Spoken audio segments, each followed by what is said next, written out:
Now, corruption has been a pervasive problem within the East African region, with Kenya being the central focus this year. From a survey carried out by Transparency International, Kenya still remains the 4th position in the East African Bribery Index 2014.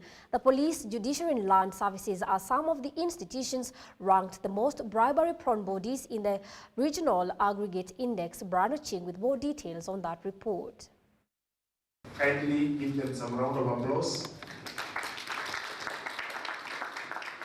From the East African Bribery Index 2014 report released today in Nairobi, Kenya and Rwanda have maintained their 4th and 5th positions at 12.3% and 2.9% respectively, with Kenya's score rising by 4.4%, while Rwanda dropped 1.5 percentage points.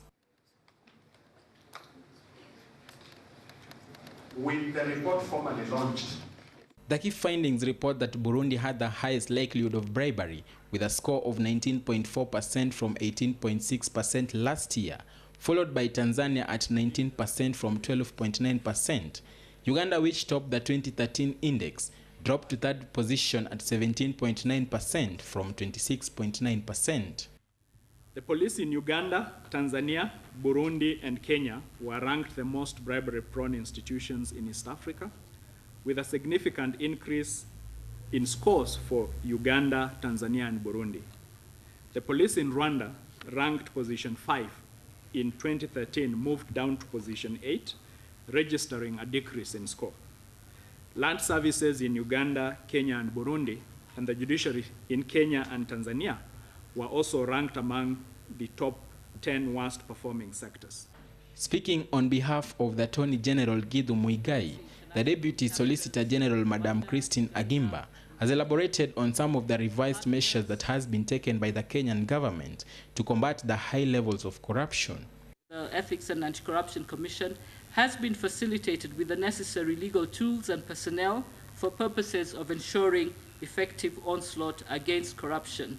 The Office of the Director of Public Prosecutions has been availed with the necessary financial and human resources for purposes of ensuring that all corruption and economic crime matters are prosecuted timely. And I would suggest that the linking of the private sector in the corruption cycle in efforts to reduce corruption is still missing a little bit. It is noted that from the responses towards government anti-corruption efforts, 58% of Kenyans expressed discontent with their government efforts to tackle corruption.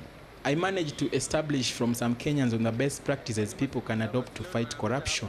We start with ourselves, so that the moral decay gets out from ourselves. Then from there, if I'm asked for corruption, I say no. Because if I don't give, and I report that person, you will get it. Abana, sababu kila mmoja ni corrupt. Hata ukiangalia kama sasa vile watu wanauawa, si yao sababu wanaingia sababu ya polisi ni corrupt. Wanaingiza wao. Sasa tuko bari. We always elect those people who have been implicated in the corruption.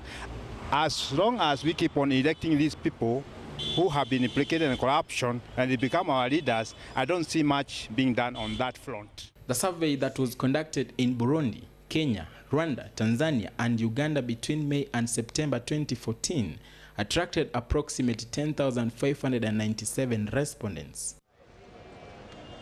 Transparency International therefore recommended some of the resolutions, among them complaint referrals, resolution mechanisms, and even reforms in the police, land services, and the judiciary. They are urging the government to take tough measures against corrupt officials. Brian Ochieng, GBS News.